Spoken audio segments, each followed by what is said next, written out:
Hare Krishna, Krishna Krishna, Hare Hare, Hare Ram, Ram Ram, Hare Mridanga, Namo Namaha, Jai Ganga, Jai Nrsimhadev.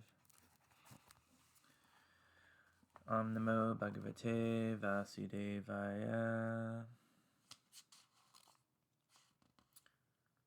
So we've got what do we do? 3 last times to run the text 4, contents of the Gita summarized. Arjuna said, O killer of Madhu, Krishna, how can I counterattack with arrows in battle men like Bhishma and Drona who are worthy of my worship? So Arjuna is asking Krishna here, how can I counterattack? How can I fight with arrows in battle with Bhishma and Drona? And he's also making a statement that they are worthy of his worship. Later on, it will describe exactly why they gave up that right to be worshipped by Arjuna and to be killed on the battlefield. But right now we don't have that knowledge, so we just have to look at what's here. Purport: respectable superiors like Bhishma, the grandfather, and Dronacharya, the teacher, are always worshipable. So the purport's kind of interesting here because we don't have the full scope of knowledge, so Prabhupada is playing kind of like acting almost as if he doesn't know the answer to the question here. So he's just making a blanket statement that respectable superiors like Bhishma and grandfather, or the grandfather of Arjuna, and Dronacharya, his teacher in battle, are always worshipable. Technically speaking, these people would, in the varnashram system, in their cultural system, everything would lead one to believe that yes, they are always worshipable. However, there are circumstances in many instances where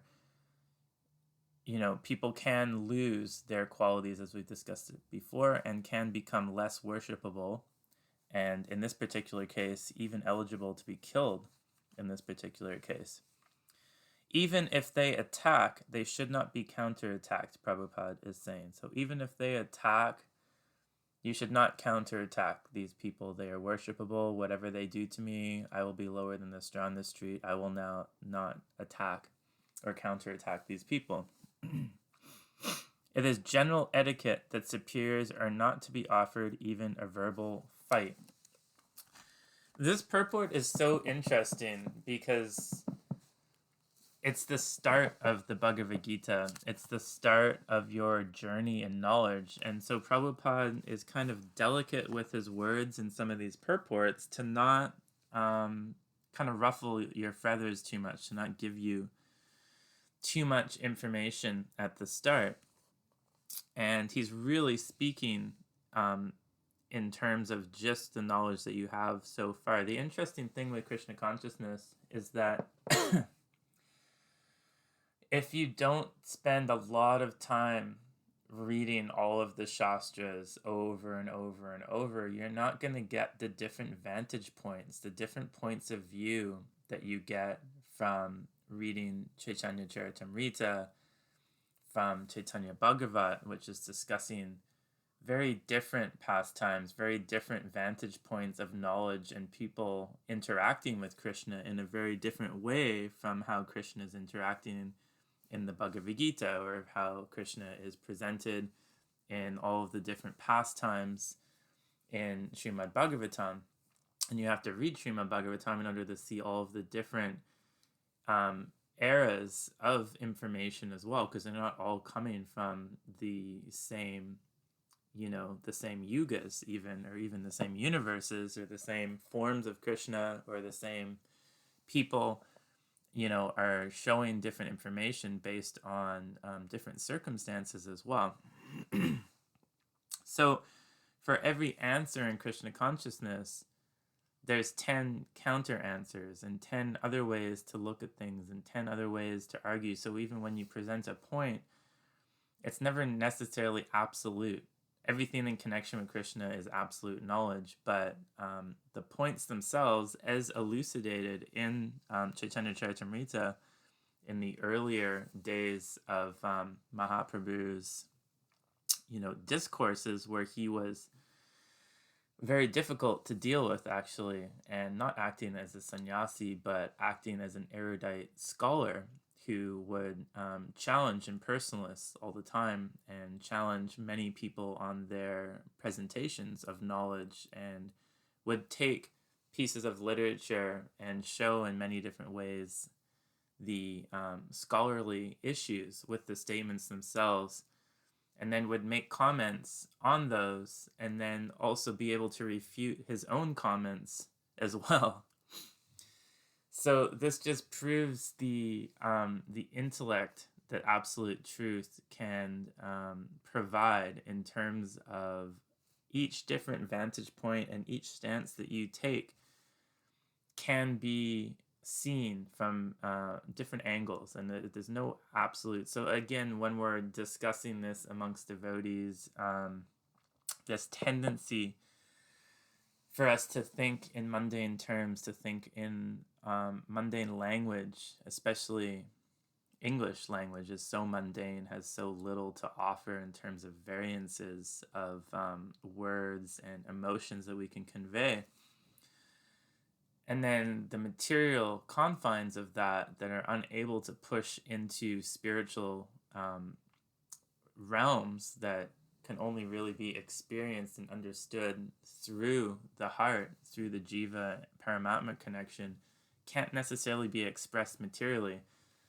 So when we fight amongst devotees as neophytes, saying, "Oh no, this is the correct way, and this is how this is supposed to be, and this is like that," and it doesn't even matter if it's about Shastra, just anything, the way that we argue amongst each other is completely nonsensical, actually, because arguing about any of these details, when you see everything in the grand scope, the grand scheme of things, and what Krishna is actually trying to do with the material world, being wrapped up by Maya and having such strong feelings about things is really just that. It's Maya, and it keeps you in that cycle of being connected to wanting to feel through the senses. And generally, some people's pain is pleasure, and some people's pleasure is pain.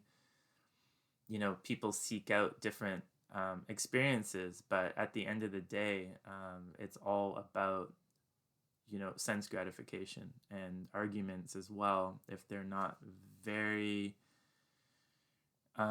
spiritually oriented and very well guarded in their discussions, can become very Mayak very quickly.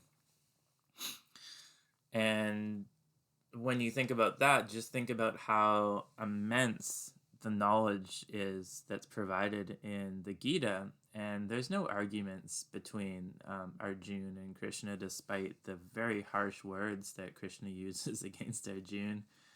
And Arjuna is an emotional mess, apparently, in the midst of this conundrum that he has. And yet we don't see it break down into this material situation that you would expect from something happening like this between two normal jivas. Even if they are sometimes harsh in behavior, they should. Oh yeah, so this is the other point too. So there's so much information that Prabhupada has provided through Shastra that firmly discusses, and we bring this up all the time, about properly vetting out a person that you are placing your trust in, placing your heart in to guide you, placing your faith in, that they have some transcendental knowledge to bestow upon you that you will, accept and bring into your being. That's not something that should be taken very lightly. And Prabhupada and, the Shastras vividly describe that you can, in fact, challenge your superiors, that you can, in fact, try to elicit a response from them in order to test and see where their emotional, their emotional quotient is at, because a lot of people, it doesn't take much to affect their emotional equilibrium, and especially a sannyasi that's struggling as it is to maintain their control over the senses. it wouldn't take much to push them over the edge and elicit some strong anger or strong responses in respect to you challenging them. And then you would clearly see that this person might not be suitable for me as well as a guru. And, maybe they should go back to their bhajan and continue to work on themselves. Nothing against them, nothing against yourself. It's just that you have to be very intelligent. And that's what all of this scripture is about giving you the intelligence to calmly, carefully, and without judgment go through the material world and seek out knowledge that's going to help you and reject knowledge that won't. And whether you reject this person or that person, who cares? You're not fault finding them. It's not a mad elephant offense. All you're doing is trying to pursue Krishna. If you keep Krishna in the center of that, doesn't matter what they're doing, How is it possible for Arjuna to counterattack them? So Prabhupada's asking the question in the purport. How, given what has been explained here, culturally, this is more of a very kind of general cultural presentation he's given about worship and your fathers and your grandfathers and things like this, your teachers. If they, fight Arjuna, how can he counterattack them? Then he can't, based on this statement. Would Krishna ever attack his own grandfather, Ugrasena, or his teacher, Sandipani Muni? These are some of the arguments presented by Arjuna to Krishna. So then it's like, would Krishna ever attack his own grandfather or his own teacher?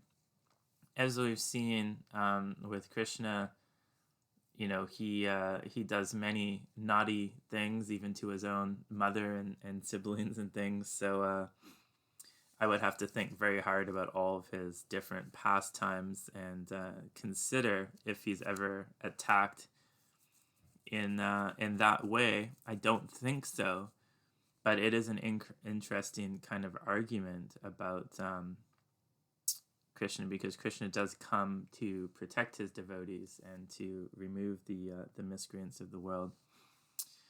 So that is his general purpose. But it's an interesting statement here. Would he ever? And really the only answer to all of this is that ultimately Krishna has made all of this happen for a particular purpose. And because Krishna is asking, then that becomes your dharma and ultimately presents to you the concept of what true surrender to Krishna means, and that you might have to do things, perform things, exist in different ways in your lifetimes that aren't necessarily what you would think are correct for you or something that you even want to do. But with Krishna in the center, it all becomes spiritual and it all becomes beneficial to everyone involved and transcendentally blissful as well, despite our material conception of what is happening in this particular situation. So on to text 5. It is better to live in this world. So here we've got a little bit more cultural presentations here, dharmic presentations. It is better to live in this world by begging than to live at the cost of lives of great souls who are my teachers. So this is Arjuna again, kind of in this lamentation, sad, oh, it is better for me to just be a beggar than to live at the cost of the lives. Again, this is very tangential to the way of the Kshatriya, and a Kshatriya would never be speaking like this and never lay down his arms in battle like this. Even though they are avaricious, they are nonetheless superiors. If they are killed, our spoils will be tainted with blood. So this concept comes up later on in the Bhagavad-Gita as well as, and even in material things too, like when we talk about wars, we talk about making money, we talk about exploiting the material world. We discuss how the benefits sometimes don't outweigh the cost to the environment. So the benefits of doing something aren't always worth, the cost to people or the amount of people that you might hurt, the amount of people that might die in the war, in order to take another piece of land and take it over and make it your, sovereign land.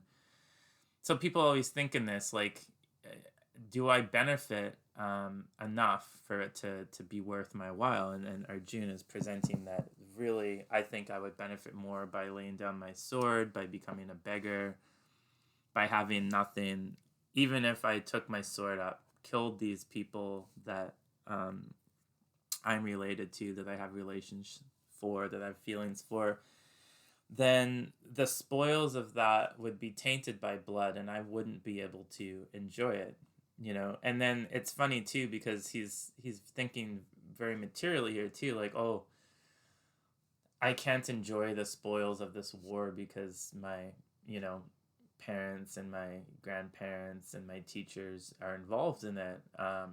So again, another very kind of materialistic conception on things, where he's thinking in plus and minus and positives, and weighing things up and thinking in very kind of dharmic terms here. So here's the purport. According to scriptural codes, a teacher who engages in an abominable action and has lost his sense of discrimination is fit to be abandoned. Okay, so here we're getting to the crux of why Dronacharya and grandfather Bhishma are eligible to be killed by Arjuna. According to scriptural codes, a teacher who engages in an abominable action and has lost his sense of discrimination is fit to be abandoned. Okay. Now this is so applicable to ISKCON as well. There's so many sannyasis even practicing in ISKCON now, what to speak of kind of on the fringe of ISKCON, or still have some standing. People still take them as their gurus, different things like that have all been involved in quite abominable actions. Now, we all have, I have, everyone I know has, every material entity has. However, once you decide to take sannyas, that is supposed to be the point at which the demarcation in your karma, where that karma is finished. You are now operating more on a transcendental platform, and you are not incurring abominable, karmic actions anymore. You should not be held and bound by Maya in that way, so that she can force you into these situations that so many of us are put in. So again, also, like grandfather Bhishma Dronacharya, far more advanced than any sannyasi in ISKCON. Very, very advanced personalities in the previous yuga as well, and all transcendental people involved in this beautiful pastime here of the Mahabharata. But they chose the incorrect side here. They chose the wrong path and supported the wrong king here. And their abominable actions, and it's described later exactly what these indiscretions were. But the abominable actions that they, basically decided to engage in, they lost their sense of discrimination, and they were fit to be abandoned. So likewise, when we see sannyasis, they fall down. They have particular issues that we see, even if they're not coming to light in public. As we travel with sannyasis, I've traveled with many sannyasis and, spent a lot of time around them. You see a lot of things that, especially as a new devotee, even then you read the scriptures of how people are supposed to be, and then you see the so-called standard in front of you, and it makes you wonder, and it's actually very detrimental to your bhakti as well, because you're supposed to be worshiping someone that you see so many faults in, and then you're told, oh, like, you're a neophyte, and, you don't fault find, and don't create a mad elephant offense to a pure devotee of the Lord. And so they use a lot of these tactics in order to suppress your ability to see really what's going on. The other issue is that as a neophyte, and if you haven't spent a lot of time in bhakti and read all of the scriptures yourself, you might also just be fault finding too. You might see real faults, but the way that you go about it is incorrect, because you don't know what to look for or how to really process the information that you're seeing at the time. But you still have intuition. You still have feelings about what is right and what is wrong. And so many people, I know if we took a poll, thousands of devotees would stand up and say the exact same thing, that they've had these experiences, that they know in their heart that so many of the people that they have taken shelter of were not necessarily as advanced as they should be, and made errors in, helping them in their bhakti. So when you see that this has happened, and certainly there are many instances of abominable actions performed by sannyasis, and still they continue to hold their post, you then, as a devotee, despite what ISKCON or anyone says with all of their jurisdictions and rules, and, oh, this person has done this, so it's okay if they, stay a sannyasi and keep initiating because this board of panels has said so. None of that matters, right? What matters is that something has happened and their discrimination has been taken into, what's the word I'm looking for? Their sense of discrimination is no longer, fit, no longer suited to be a sannyasi. So you can abandon them. You can leave your guru. You can seek out new shiksha, new diksha, however you want to go about it. Doesn't really matter. But you do have that right. And in this case, Krishna is explaining that he has the right not only to abandon, but to literally kill these people as well. And, the discrepancies are really not that abominable as you see how things progressed. I mean, a lot of people in the Mahabharata pastimes did a lot of, abominable actions, but it's interesting to see how this information is presented here. So here, so it does actually explain in this particular purport. So Bhishma and Dronacharya were obliged to take the side of Duryodhana because of his financial assistance, although they should not have accepted such a position simply on financial consideration. So I don't remember all the pastimes of Mahabharata, and I haven't read the Mahabharata per se, as it's not really part of the Vedic literatures that we study. Pardon me. However, I do know quite a bit about it, and I don't remember exactly the financial assistance or why they made this decision. But they did take the side of Duryodhana, and Duryodhana was very ardent in his attempts to destroy the Pandavas, literally in many different ways, including killing them. So by Bhishma and Dronacharya siding with Duryodhana, keeping their opulence, the Pandavas were sent away for a long time and exiled and lost their land and all these different things. So they didn't have to live like that. They sided with Duryodhana. Maybe they didn't do abominable actions directly, but they still supported this, king, this evil character that was paying for their opulences. They still had all their beautiful clothing. They still lived in their palaces. They still had their land. So they were taking money from someone inappropriately who did not deserve their worship at the time. They should have left as well and supported the Pandavas, but they didn't. So under these circumstances, they have lost the respectability of teachers. Of course, you would.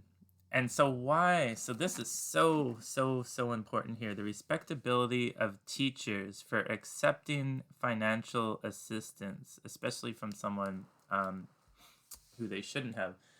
But that does follow suit through other situations as well. So this, sannyasis and gurus and teachers, mridanga teachers, any teacher in ISKCON, any kirtan performer that's traveling around, all these people, and there's so many of them now, when you're taking money for guidance, when you're taking money for kirtan, when you're taking money from your devotees and have millions of dollars in the bank, when you are on tour and taking money to use the holy name, when you're, using people and taking money to do anything spiritually like that, it is such a dangerous path. Like kirtan and the holy name, really, you should never be doing kirtan for money. And there are scriptures that I've read as well that directly state that. So the moment that you're taking money for kirtan, really the kirtan itself just loses all potency. And you see a lot of people degrade themselves through this process. They don't continue that ruchi, as we were talking about in the Mritanga video just now. They don't have that real taste for kirtan. Do they have a taste for kirtan, or is it to support their family and to make money off? Sannyasis, do they have a real intent on transcendentally uplifting all of their devotees, the world, themselves, ISKCON?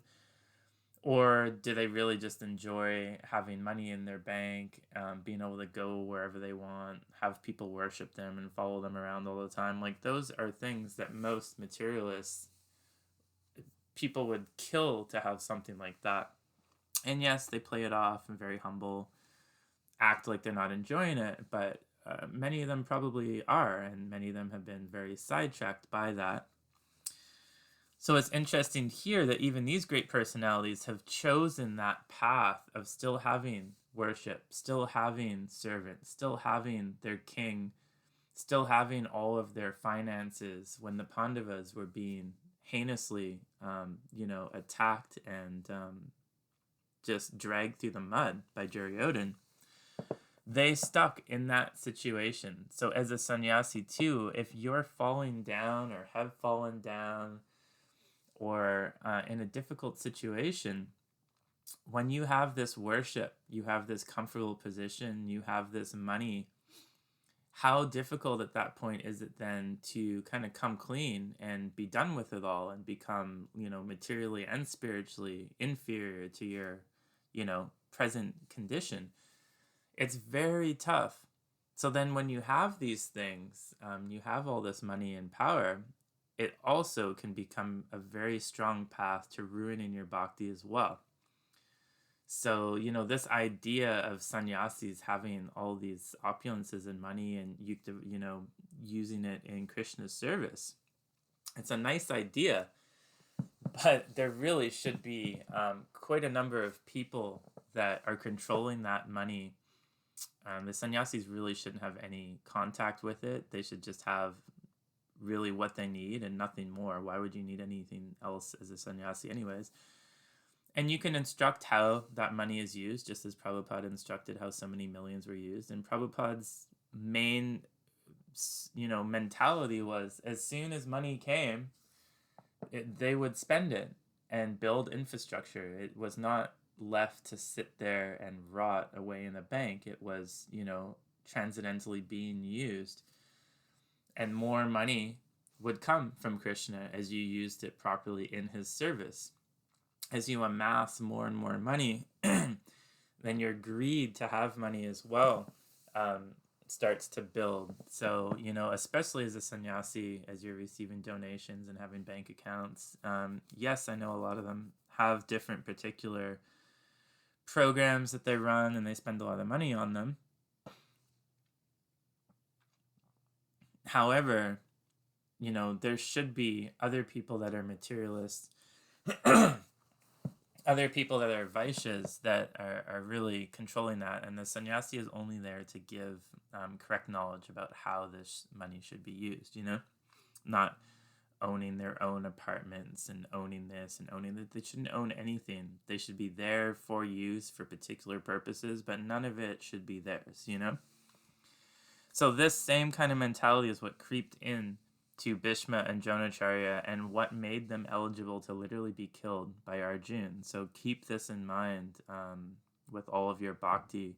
Make sure that you're choosing the right sides of things. Make sure that you're not using finances and money as they did and choosing the wrong side of things and ruining your bhakti path, which I see so many people doing. I make money as well, but I don't make money I've never made a cent for any of the bhakti. Like, nothing that I do bhakti-wise supports me. Like, everything that I do materially supports me so that I can do all of my bhakti free.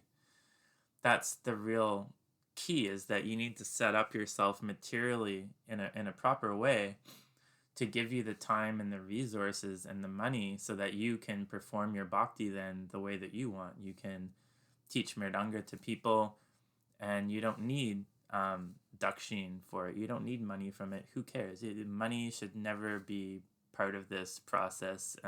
We can discuss the concept of dakshin later, or maybe we'll discuss it now, because it is very important. Again, there's a million ways to argue these points, but case in point here is how the Harinam is performed in Vancouver here. And all of the books are being given out for free. So Prabhupada was never a fan of giving anything out for free. So the dakshin does not have to be money. A lot of people, they present, Bhima Karma here, he presents now that he is not forcing people to pay a certain fee for his services of providing mridanga knowledge. That's very nice, except his concept of dakshin on his website is still money-based. There's a PayPal, you must send some amount of Lakshmi to him. Now, when was dakshin ever defined as money per se? So dakshin can be anything. Dakshin is a concept, a feeling that someone has, a desire that they want to give something and receive something. And as long as you feel like that person is wholesome in their approach and willing and ready to receive your knowledge, and if their dakshin is a bow or a smile indicating how happy they are to receive a book on the street, or I've had people when we distributed books give a penny or a cent, or they'll show that they have literally nothing in their wallet, but they'll promise to read the book or provide some dakshin, where I feel fulfilled in my heart that they truly are happy to be receiving this book. Then that is the true process. You have two people come together, one person has something, another person really has nothing to offer aside from some dakshin, which can be as little as a desire, so that you feel that they really desire to have this knowledge. Same principle with deity worship, where you worship Krishna. He accepts a simple flower, even some water that you can take from the tap that he has produced himself. You offer a little water to Krishna. That is our dakshin. That is our offering to Krishna, so that he can see our desire to somehow connect with him through these simple little things. Krishna doesn't ask that every time we worship him in the morning, we give him money. Like, he doesn't need money, all these different things. So money is not the only form of dakshin and should never be considered, especially as a guru, even, dakshin. People have really meddled this whole, muddied the waters here and made the concept of dakshin only to do with Lakshmi, and it's not about that. And someone can give so much Lakshmi and it would be worth nothing to someone if they are not a true student, and if they are not truly wanting your knowledge, then no amount of money that they give you should make you feel happy as well. So that's the thing, like, I've learned in my material workings and my material business, is it doesn't bring happiness. So much money in my account doesn't bring happiness. I work, someone's happy with it. They pay me. They think that paying that dakshin to me is somehow makes me happy, even if they treat me poorly, but they pay me. They think that that makes me happy, and it doesn't. Paying someone and offering dakshin does not mean that they get to control you or treat you a certain way. So you can see that Lakshmi is not an appropriate dakshina, actually, in many cases. What you want is real, true, concise, pure desire from someone, where they say, thank you so much, like, I really appreciated what you did, or thank you so much, like, I really have no money in my wallet, like, you can see, like, I only use my credit card or whatever, I don't have money today, but I've been looking for this. I really want to read this book, or like I promise I'll read it or something like that. That is dakshin. My interactions with my clients, if they're nice and wholesome and they're happy with the process, that is my dakshin. When they pay me, that just facilitates the business to keep running and for me to pay my expenses.